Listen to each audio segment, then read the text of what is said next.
Sí. Les comento un poco sobre la trayectoria del doctor Rubén Cejudo.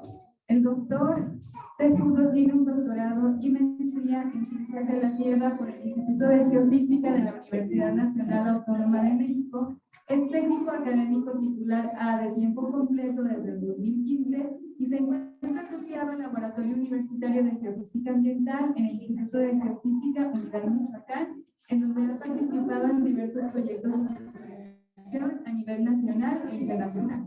Sus principales líneas de investigación son magnetismo ambiental aplicado a ambientes urbanos para monitoreo de metales pesados, estudios arqueomagnéticos de artefactos arqueológicos del preclásico a posclásico de la región centro-occidente de México, estudio de variación secular y exclusiones del campo geomagnético ocurridas en el Cenozoico Cretácico superior.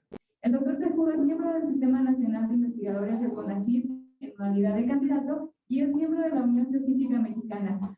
Ha participado en la revisión de varios artículos en congresos y revistas de su área y cuenta con una producción de 23 artículos en revistas internacionales.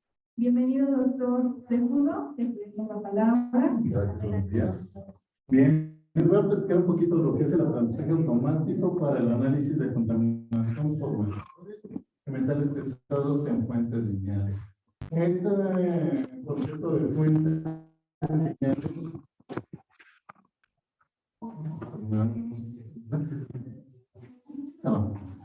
está basado incluso en el concepto de las fuentes puntuales y fuentes móviles que van expresando contaminantes en el entorno. Pues van teniendo un montón de residuos a lo largo de todos sus trayectos.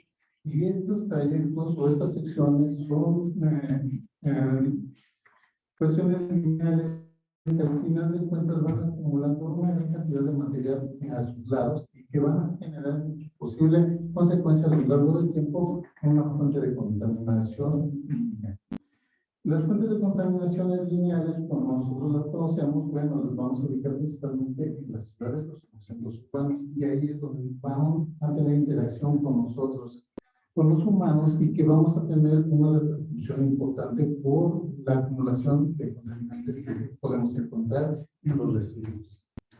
Para definir un poquito de las fuentes de contaminaciones lineales basado en lo que serían las trayectorias de las carreteras, pues bueno, hay una clasificación. Nosotros tenemos nuestras vialidades clasificadas en vialidades primarias, secundarias y terciarias. Cada una de ellas va a tener diferentes tipos de acumulación de los elementos que estén degradándose en estos caminos, ¿no? Aquí hay unos ejemplos en la Ciudad de México, entonces, donde tenemos las principales arterias de vialidad, o lo que serían vialidades primarias, las vialidades secundarias que las vamos a connotar con una disminución de tráfico, pero va a haber un incremento en cuanto a la movilidad de tiempo de desplazamiento, ¿no? En comparación con las vialidades primarias. Y las vialidades terciarias que están destinadas solamente a lo que sería, pues, las vialidades para el uso residencial.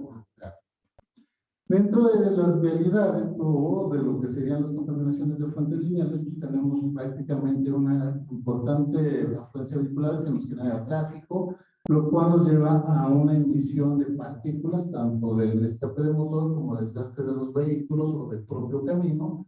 Y esto, pues bueno, se va a generar una dispersión que va a haber sido afectada por la infraestructura y por las condiciones ambientales, que va a empezar a depositar, pues bueno, una cantidad importante de material cerca de estas fuentes de contaminaciones lineales.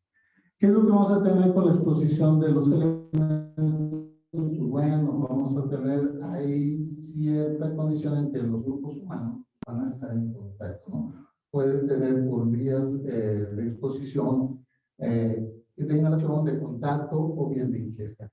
Esas partículas, pues bueno, que se están movilizando, pues bueno, van a quedar atrapadas en las superficies urbanas alrededor de las fuentes de contaminación lineal que nosotros tenemos en esta región.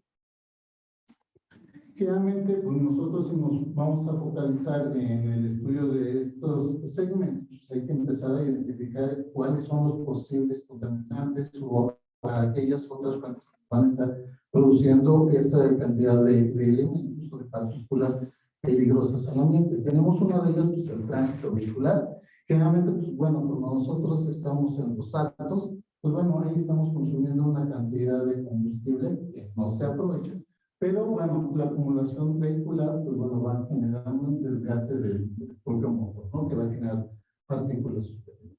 ¿Qué otro factor tenemos? El desgaste propio del camino. El peso, el tránsito vehicular, pues va a fracturar y va a generar pequeñas partículas que se van a depositar en el entorno.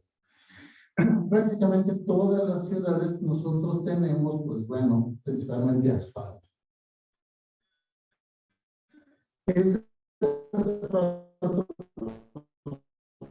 bueno, contiene una gran cantidad de harina, pero debajo de ello tenemos una estructura de relleno que proviene de diferentes fuentes, que pueden ser de materiales principalmente volcánicos, ¿no? Y algunos restos de suelo.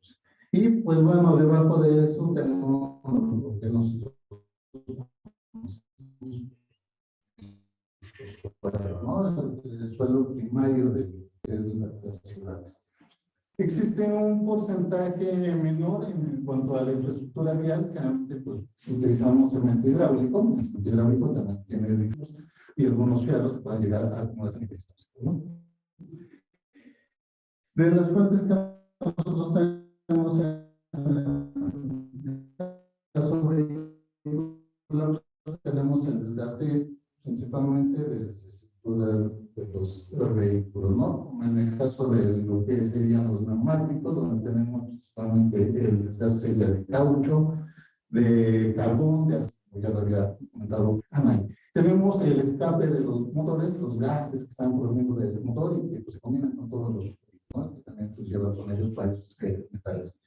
El uso de los frenos para estar moviéndonos en nuestros vehículos, pues bueno, tenemos presencias de aluminio, tenemos cobre, tenemos otros elementos que se van diluyendo dentro de estas emisiones.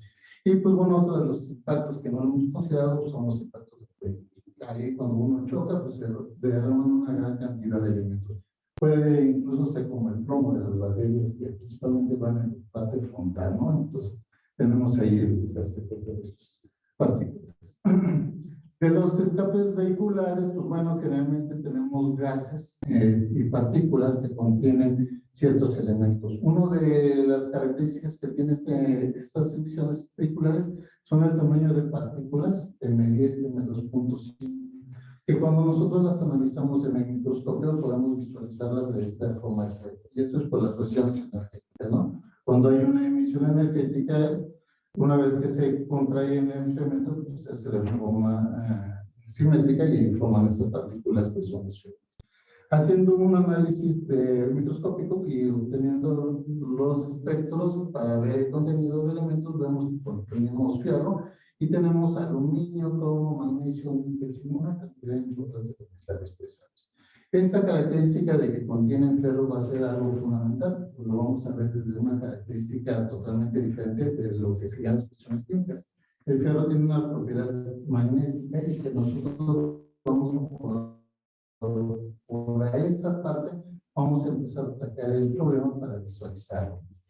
Aquí tenemos una cuestión de cómo esas partículas que se emiten, pues bueno, generalmente las condiciones ambientales son las características que pueden ser la expresión, pero también el tamaño. Muchas de estas partículas que van siendo de cierto tamaño van a empezar a depositar sobre lo que es nuestra línea de camino por nuestra fuente puntual. Y nosotros, como bien lo habíamos visto anteriormente, podemos recolectarlo de una forma sencilla a través de una escobilla y poder analizarlo propiamente de cuánto es el contenido de materiales que están dentro de esas partículas finas del polvo. Aquí hay un pequeño ejemplo, no sé si el video se pueda reproducir, si no, bueno, tenemos unas fotografías, creo que no, donde tenemos una muestra de polvo, ¿sí? Y tenemos un pequeño imán. Al momento de nosotros colocarlo sobre el imán, vamos a ver un espacio blanco que se genera. ¿Y por qué? Porque están acumulando las partículas con propiedades magnéticas específicas. Y generalmente, bueno, esas partículas, como vimos anteriormente, llevan una carga importante de elementos que son tanto elementos pesados como también algunas pequeñas partículas con elementos que contienen metaloides. Esas partículas claramente pues, están acumuladas en los costados de nuestras vialidades en unas pequeñas regiones, pueden ser algunos metros o bien donde están parte de la infraestructura que le conocemos como banquetas o aceras, que ahí es donde se acumulan. Entonces, bueno, tenemos esas partículas que, aunque tenemos el factor del viento, pues bueno, tenemos una zona de poder investigar la región de acumulación. Y todo esto, pues bueno, si nosotros lo visualizamos en las diferentes ciudades, pues tenemos esas trampas donde podemos acumular nuestro polvo y lo analizar de forma rápida. Aquí tenemos una modelación básicamente de cómo están dispersándose estas partículas una vez que se emiten. Sí, aquí tenemos un corte de forma horizontal. Vean cómo. Entonces, ahí es donde nosotros podemos identificar en algunos sitios donde se están acumulando mayor cantidad de elementos, ¿no?, asociados a este tipo de partículas. El objetivo, bueno, del trabajo que nosotros propusimos, pues, bueno, vamos a analizar las vialidades primarias, ¿no? Tenemos un montón de vialidades, pero vamos a inicialmente a ver cómo se comporta la concentración de metales pesados en este polvo, en estas vialidades. Ahora tenemos una diversidad de transporte, entonces hay que limitar el estudio, pues, un estudio preliminar. Pues bueno, vamos a identificar ciudades que tengan cierta similitud y cierto mismo tipo de transporte. En este caso utilizamos Ciudad de México y verificamos, bueno, el transporte en este caso lo que sería el Metrobús. Utilizamos la Ciudad de Colombia, también que tiene un sistema muy similar, y otras líneas que tienen líneas de autobuses que tienen regulación en cuanto a las emisiones de diésel. ¿Qué es lo que nosotros hacemos? Pues bueno, recolectamos a través de un metro cuadrado la cantidad de polvo, lo llevamos al laboratorio, lo tamizamos, lo analizamos propiedades magnéticas y analizamos propiedades elementales de estos materiales a través de espectroscopía de fluorescencia de rayos X. Los resultados, pues bueno, nosotros tenemos variaciones importantes a lo largo de estas zonas del trayecto con diferentes tipos de contenido de elementos y también de contenido de material magnético. Bueno, pues vamos a ver si realmente con las propiedades magnéticas se pueden relacionar lo que sería el contenido de elementos pesados. Y pues bueno, haciendo nuestros análisis estadísticos, pues vemos que sí existe una correlación. Bueno, vamos a ver si ahora conjuntamente con todos los índices que conocemos, factor de concentración y índice de carga contaminante, pues hay una relación para poder identificar algunos sitios donde se acumula el material. Y pues bueno, tenemos que más o menos el comportamiento es similar. Entonces, ¿qué es lo que pasa? Que existe una relación entre propiedades magnéticas y el índice de carga contaminante. Ahora bien, ¿podría este mecanismo ser una forma de poder identificar si existe un suelo que está contaminado o no? Entonces, tenemos una pregunta, ¿sí o no? Bueno, pues bueno, eso lo podemos entonces buscar una forma, un mecanismo que nos permita rápidamente hacer una identificación. Y es como si nosotros quisiéramos elegir una mascota. Si nosotros queremos ciertas características, poder identificar que algo que realmente nos va a satisfacer las variables que estamos metiendo. Entonces, bueno, ¿por qué no utilizamos uno de estos lenguajes, estos modelos de Machine Learning, que son los modelos de aprendizaje automático, para que nos digan si realmente el sitio que nosotros tengamos está contaminado o no a través del propiedad? ¿Por qué lo hacemos de esta forma? Bueno, si hacemos y recuperamos costos, un análisis de elementos por fluorescencia de rayos X puede ser un poco costoso si no tenemos equipos. En cambio, si utilizamos propiedades y colocar una muestra, podemos rápidamente identificar ciertas características magnéticas que puede identificar nuestro modelo. Entonces, eso sería un abaratamiento en cuanto a los modelos de análisis de control de metales pesados en los centros urbanos. Entonces, simplemente es utilizar algunas variables magnéticas, utilizar nuestras funciones, en este caso de programación, y obtener un resultado. Esa sería la idea general. Bueno, pues entonces vamos a programar. Hicimos nuestro programa para ver si realmente podíamos hacer esta relación Y pues bueno, utilizamos 3 parámetros magnéticos, utilizamos un modelo, en este caso las redes neuronales, y pues bueno, identificamos lo que sería el índice de carga contaminante. Bueno, vamos a ver, en este caso, haciendo un aprendizaje automático supervisado. Ya nosotros conocemos valores de PRI de nuestras secciones, entonces ya sabemos cuáles son nuestras secciones, ¿no? Entonces estuvimos haciendo corriendo el programa y logramos hacer esta modelación. Prácticamente nos sale muy bien y lo utilizamos en las diferentes ciudades, tanto en Colombia como en Ciudad de México, y el resultado es bastante preciso. Tenemos un grado de confiabilidad muy alto, por arriba del 60%. Entonces los modelos de Machine Learning nos permiten utilizar el análisis de metales pesados para hacer e identificar aquellos sitios a lo largo de las fuentes de contaminación lineal donde se están dando el mayor contenido de elementos en una zona. Bueno, replicamos el experimento en Ciudad de México, no solamente las líneas de transectos sociales, y pues bueno, nos da exactamente lo mismo, ¿no? Aplicamos el modelo un poquito más complejo de redes neuronales y aplicamos otro modelo que es un árbol de decisión. Y igual, ambos modelos nos dan por arriba del 60%. Incluso podemos llegar hasta un valor del 84% de predicción. Entonces, esto es un modelo que nos va a permitir hacer mucho más rápido los análisis de factoría. Aquí tenemos ya el plano, realmente todos estos planos que nos, bueno, más bien en este mapa nos podemos identificar ya con los modelos de redes neuronales, los sitios que tienen una acumulación importante de elementos. Entonces, no solamente permite identificar para lo que serían las fuentes de contaminación lineal, sino también está sirviendo para solamente identificación de sitios. Y esta es la importancia que tenemos este modelo que estamos planteando.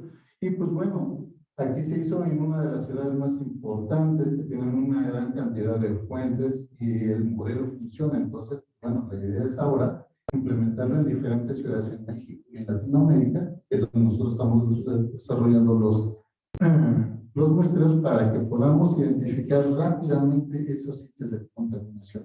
Entonces, aquí ya en nuestros diagramas de contaminación lineal, rápidamente se pueden identificar estos sitios donde estamos teniendo problemas de contaminación. Y pues bueno, eso es parte del trabajo que está desarrollando el Laboratorio Universitario de Física Ambiental y pues bueno, felicidades por estos 10 más 2 años, ¿no? Proyectos de innovación. Muchas gracias.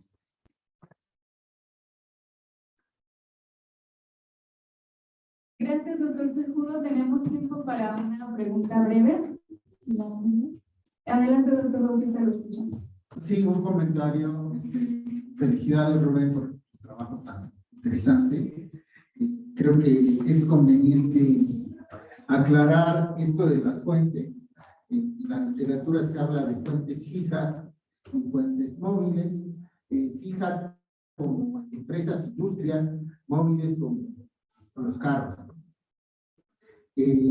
Pero cuando estas fuentes emiten sus contaminantes al ambiente, caen inevitablemente en todo, las fuentes fijas en todos lados, las fuentes móviles principalmente en las calles. Y entonces es cuando estas calles se convierten en fuentes otra vez, en fuentes de segundo tipo, digamos, ¿no? Por eso se les llama fuentes espacialmente lineales. Y podríamos llamarle de dos maneras. Uno como fuentes de contaminantes lineales secundarias o como contaminación en proyectos espacialmente lineales. En ese sentido, quería hacer esta aclaración porque luego la literatura solo dice fuentes fijas y fuentes móviles y habría que hablar de las fuentes. ¿Por qué les llamamos fuentes? Exactamente, esta es la que nosotros tenemos ahora, ¿no? Que son estudios que se están realizando pues, de forma nueva, que no se habían visto desde ese punto de vista. Pues ahora hay muchas cosas, como bien hemos comentado anteriormente, tenemos que organizarnos, y es bueno nuestra discusión para establecer a qué le vamos a llamar fuente lineal, fuente puntual, bueno, ya está definido, pero ahora ver este entorno de parte de Linares, ¿no? Y algunas otras características. Bueno, ustedes. Agradecemos nuevamente la presentación del doctor Sepúlveda y vamos a tomarnos un proceso breve de 10 minutos. Invitamos a la audiencia que nos sigue la transmisión por redes sociales y